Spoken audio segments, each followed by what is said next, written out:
December 16, 1944.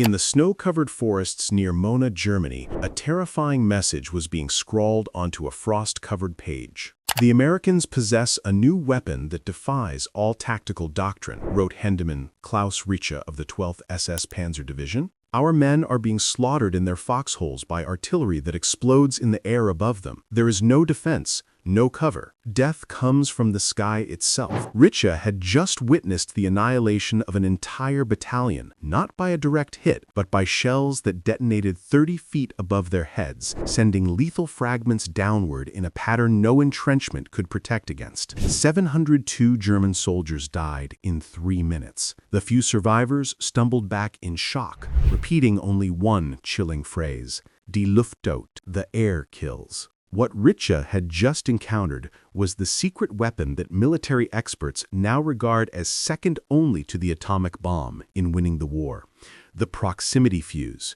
This miniature radar system, crammed into an artillery shell, was the world's first smart weapon, a thinking munition so revolutionary that it increased the effectiveness of anti-aircraft fire by 1,000%. Achieved a 70% casualty rate against soldiers hiding in trenches, and ultimately destroyed 79% of the V-1 flying bombs aimed at London.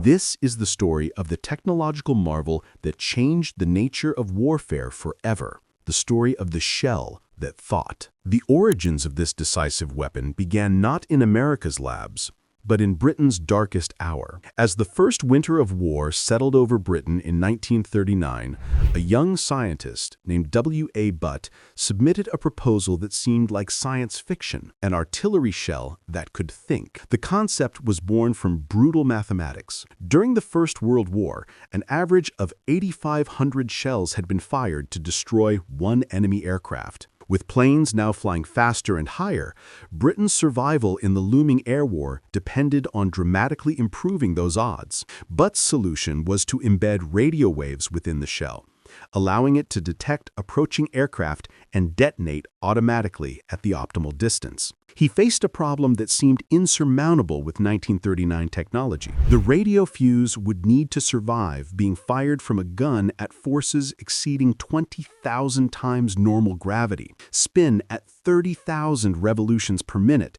and operate in extreme temperatures, all while maintaining the sensitivity to detect an aircraft 70 feet away. Initial tests proved the concept viable, but revealed the crushing reality. No existing electronic components could survive the violence of being fired from a gun. The solution would come from across the Atlantic, delivered during Britain's most desperate moment by one of history's most important scientific missions. In September 1940, the Canadian Pacific liner Duchess of Richmond arrived in Halifax, Nova Scotia, carrying the cargo of the Tizard mission, a black metal deed box containing every major British military secret. This was an unprecedented gamble by a nation fighting for survival, sharing its most closely guarded technologies with a country not yet at war. Among the delegation in Washington, British physicist Dr. John Cockcroft presented the proximity fuse research to a young American physicist, Dr. Merle A. Tuve. Tuve, who had recently been appointed to lead the secret Section T of the National Defense Research Committee, had taken the job with a profound sense of moral urgency, telling his wife, "We have to find a way to stop those bombers. Technology has to provide the answer." Cockcroft was honest about British limitations. They lacked the industrial capacity and resources to pursue the massive development program required. America, with its vast industrial base and protected geography, represented the only hope. Tuve left that meeting with a mission that would mobilize the entire American electronics industry for 5 years. The challenge required manufacturing techniques never before attempted. Tuve assembled a team of brilliant physicists at the Carnegie Institution's Department of Terrestrial Magnetism, transforming the mansion into the nerve center of America's most secret weapons program. The proximity fuse needed to be a complete radar system, including a transmitter, receiver, amplifier, and detonator. compressed into a space smaller than a coffee can. James Van Allen, a 26-year-old physicist whose later discovery of the Earth's radiation belts would make him famous, took on the fundamental challenge of creating vacuum tubes that could survive the impossible G-forces of firing. Traditional tubes shattered at 100 times gravity. The fuse needed to survive 200 times greater acceleration. Van Allen worked with a Massachusetts hearing aid company, Raytheon, developing miniaturized tubes with rigid, revolutionary construction. The key breakthrough came in January 1942 with his mousetrap spring innovation, a mechanical system that protected the delicate filaments during acceleration and then released them for normal operation in flight. This patent for this shockproof tube would remain classified for decades. Another impossible innovation was the power source. Traditional batteries could not survive the G-forces or provide sufficient power in such a small space. National Carbon Company developed a revolutionary reserve battery using liquid electrolyte stored in a glass ampule. The firing shock would shatter the ampule, and centrifugal force from the shell's spin would drive the electrolyte into carbon and zinc plates, activating the battery only during flight. This meant the battery had unlimited shelf life, but provided full power exactly when needed. By March 1942, the project had grown so vast, it moved to an abandoned Chevrolet dealership in Silver Spring, Maryland, which became the Johns Hopkins Applied Physics Laboratory, or APL. Tuve's laboratory culture was defined by his urgent motto: "I don't want any damn fool in this laboratory to save money. I only want him to save time." The proximity fuse made its combat debut not in Europe, but in the desperate air battles of the Pacific. On January 5, 1943, Lieutenant Russell "Red" Cochran, aboard the USS Helena near Guadalcanal, was briefed on the new ammunition marked with special green bands. His target? 4 Japanese Val dive bombers. In conventional combat, anti-aircraft guns needed a direct hit, nearly impossible against maneuvering aircraft. These shells only needed to pass within 70 feet of the target. The second salvo fired by the Helena saw one shell pass approximately 60 feet from the lead bomber. The explosion was unlike anything Cochran had ever seen. It detonated in mid-air, sending a perfect sphere of fragments outward. The Val's wing sheared off instantly. The plane simply ceased flying.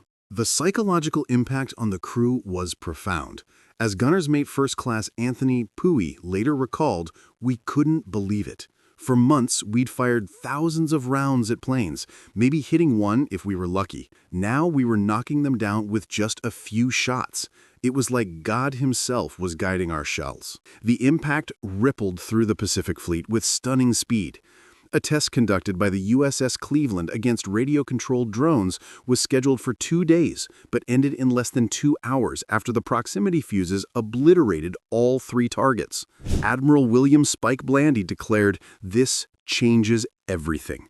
Every ship in the Pacific needs these rounds immediately." By 1943, proximity fuses comprised only 25% of anti-aircraft ammunition fired, but they accounted for 51% of all Japanese aircraft destroyed by naval gunfire. The rounds per kill ratio dropped from 58 for conventional shells to just 15.5 for proximity-fused ammunition. The ultimate test came on June 19, 1944, during the Battle of the Philippine Sea, also known as the Great Marianas Turkey Shoot. Lieutenant James Van Allen, the inventor of the shockproof tube, was aboard the USS Washington, watching the skies fill with Japanese planes. Those aircraft that broke through the American fighter screen faced a wall of proximity fuse anti-aircraft fire unlike anything in naval history. Van Allen watched as the sky filled with black puffs and Japanese planes began falling like rain. He later wrote that the proximity fuses turned our ships into fortresses, and that courage couldn't overcome technology. By the end of the day, the Japanese had lost 315 carrier aircraft. American losses were just 29. The one-sided nature of the battle effectively ended Japanese carrier aviation. The Japanese response to this technological superiority was desperate.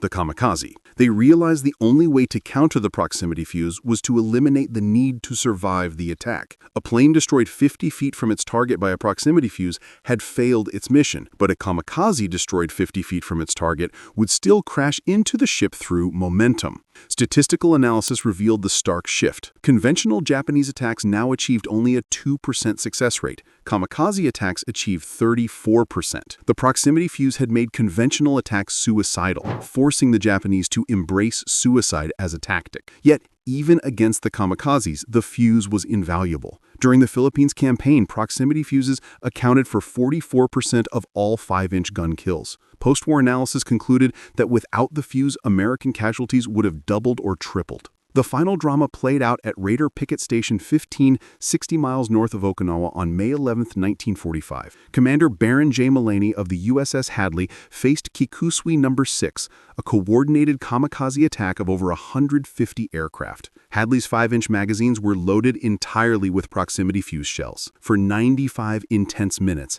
Hadley fought for survival. The proximity fuses began their deadly work, destroying planes at 8,000 yards, 6,000, and 4,000. The gun barrels glowed red hot, and the fuses never stopped working. Though the ship was heavily damaged by 3 kamikazes that crashed into it, Hadley survived and shot down 23 aircraft, an all-time record for a destroyer in a single engagement. Commander Mullaney's report stated, "The proximity fuse was indispensable to our survival.